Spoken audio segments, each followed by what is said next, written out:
अस्सलाम वालेकुम, मैं हूं फ़याज़ महमूद और आप देख रहे हैं फ़याज़ महमूद यूट्यूब चैनल। बात करेंगे जी, बुशरा बीबी की जानिब से इस्लामाबाद हाई कोर्ट से रजू कर लिया गया है और उन्होंने जेल में अपने साथ होने वाले सलूक पर एक बड़ा इल्ज़ाम भी आयद कर दिया और साथ ही साथ उन्होंने जो इस्लामाबाद हाई कोर्ट से जो रिक्वेस्ट की है, उन्होंने कहा है कि उन्हें फ़ौरी तौर पर ज़मानत पर रिहा किया जाए। इद्दत में निकाह केस का ये इल्ज़ाम है जिसमें उनको 7 साल कैद सज़ा सुनाई गई थी। उसके अलावा 5 लाख रुपए उन पर जुर्माना आयद किया गया था। इसी तरह इमरान खान साहब के ऊपर भी यही जो है वो सज़ा थी और जिसके बाद इस वक्त वो दोनों अपनी अपनी सज़ाएँ अडयाला जेल में काट रहे हैं। बुशरा बीबी इससे कबल जो है वो बनी गाला की उनकी रिहाइश गाह को सब जेल डिक्लेयर किया गया था, वहाँ पर वो अपनी जो है सज़ा काट रही थी, लेकिन उन्होंने इस्लामाबाद हाई कोर्ट से रजू किया और इस्लामाबाद हाई कोर्ट ने उनकी दरख्वास्त को मंजूर करते हुए उन्हें अडयाला जेल में मुंतकिल करने के अहकाम जारी किए, जिसके बाद से अब तक वो अडयाला जेल में अपनी जो है 7 बरस की सज़ा को काट रही हैं। लेकिन अब उन्होंने इस्लामाबाद हाई कोर्ट से रजू किया है और रजू करते हुए उन्होंने कहा है कि उनकी सज़ा को सस्पेंड कर दिया जाए और उन्हें ज़मानत पर रिहा किया जाए। और एक जो बड़ा उन्होंने अहम नुक्ता उठाया है वो नुक्ता ये है कि जो सेशन कोर्ट में नीचे जो ट्रायल कोर्ट जो अपील जहाँ पर हमारी ज़ेर समात है, उस अदालत में हमारी दरख्वास्त जो है वो 11 मार्च 2024 से ज़ेर समात है, उसी को ही इस्लामाबाद हाई कोर्ट टेकअप कर ले और टेकअप करने के बाद उस पर फ़ैसला फरमा दे और हमें ज़मानत पर रिहा करने के अहकाम जारी कर दे।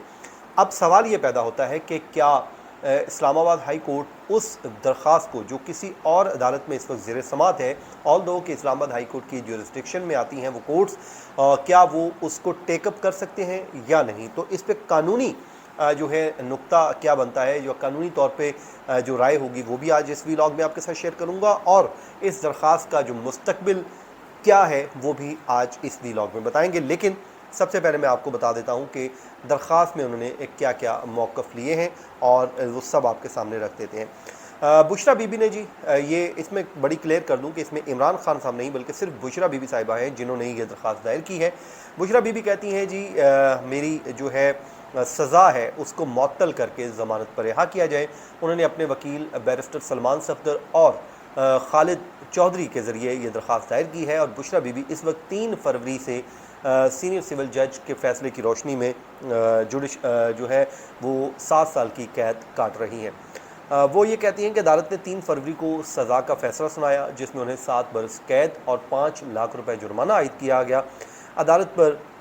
इससे इस्तदा है कि उस सज़ा को मअतल कर दे और हतमी फ़ैसला आने तक ज़मानत पर रिहा करने के अहकाम जारी किए जाए। इस हवाले से हम जो भी श्योरिटी बाउंड्स हैं वो जमा करवाने को तैयार हैं, जिसको हम आम ज़बान में जो कहते हैं अदालती मचलके, जो ज़मानती मचलके हैं। फिर वो कहती हैं कि जी इस्तगासा ने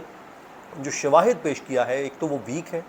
दूसरा वो ये कहती हैं कि उसमें कॉन्ट्राडिक्शन है और इस वीक और कॉन्ट्राडिक्टरी जो एविडेंस जमा करवाया गया है इसकी रोशनी में, इस शवाहिद की रोशनी में तो सज़ा सुनाई ही नहीं जा सकती थी, लेकिन ट्रायल कोर्ट ने सज़ा सुना दी है तो अब ये सज़ा जो है वो बरकरार नहीं रह सकती, ये उनकी जानिब से मौक़िफ़ लिया गया है। फिर वो कहती हैं कि उन्हें सियासी इंतकाम का निशाना बनाने के लिए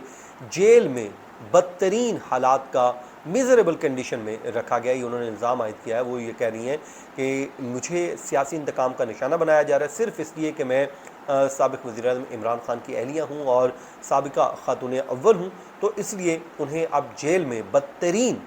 जो है वो हालात में, कंडीशंस में वहाँ पर रखा गया है और इंसाफ के तकाज़े पूरे करने के लिए ज़रूरी है कि मेरी सज़ा को मअतल करके और अदालत जो है उस पर जल्द सज़ा जो है निपटाने की जो है वो निपटा दे और जो मेरी सज़ा है उसको मअतल करे और सज़ा जो है फ़ैसला आने तक, जो ट्रायल कोर्ट का फ़ैसला है हतमी अपील पर फ़ैसला आने तक सज़ा को मअतल रखा जाए और उन्हें ज़मानत पर घर जाने की इजाज़त दी जाए।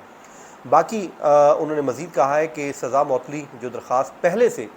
सेशन कोर्ट में ज़ेर समात है, अदालत उसी पर समात करे और फ़ैसला कर दें। सज़ा मअतली की दरख्वास्त सुनकर उस पर जल्द फ़ैसला किया जाए, ये भी उन्होंने कहा है। उसके अलावा उन्होंने कहा है कि जी 14 जो हैं वो तकरीबन समातें हुई थी और मुख्तलिफ़ तारीख़ों में ये समातें होती रहीं और 29 मई को इस पर अदालत ने फ़ैसला सुनाना था, लेकिन ख़ावर मानिका ने जो वहाँ पर किया उसके बाद जज ने इस्लामाबाद हाई कोर्ट को लिख दिया और ट्रांसफ़र हो गया केस, और केस ट्रांसफ़र होने के बाद अब जो है नए जो जज आए हैं मोहम्मद अली जो है अफजल मुझोका साहब,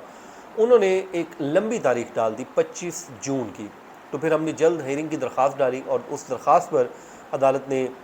जो समात की और उस पर खावर माने का जो रिस्पोंडेंट नंबर 2 बनाया गया है वो नहीं आए, और उन्होंने जज ने दोबारा उनको नोटिस जारी करके केस की समात 11 जून को रख ली है। तो इस्तदा है कि इसको जल्द निपटाया जाए। अब सवाल कुछ पैदा होते हैं कि क्या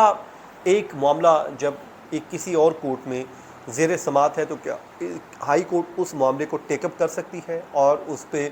फैसला सादर कर सकती है? तो मेरे ख्याल में यहाँ पर पाकिस्तान तहरीक इंसाफ को ये रिलीफ नहीं मिलने वाला। और लेकिन मुझे ये लगता है कि जो तहरीक इंसाफ ने कार्ड खेला है या बुशरा बीबी ने कार्ड खेला है वो इसलिए खेला है कि निचली कोर्ट को सिर्फ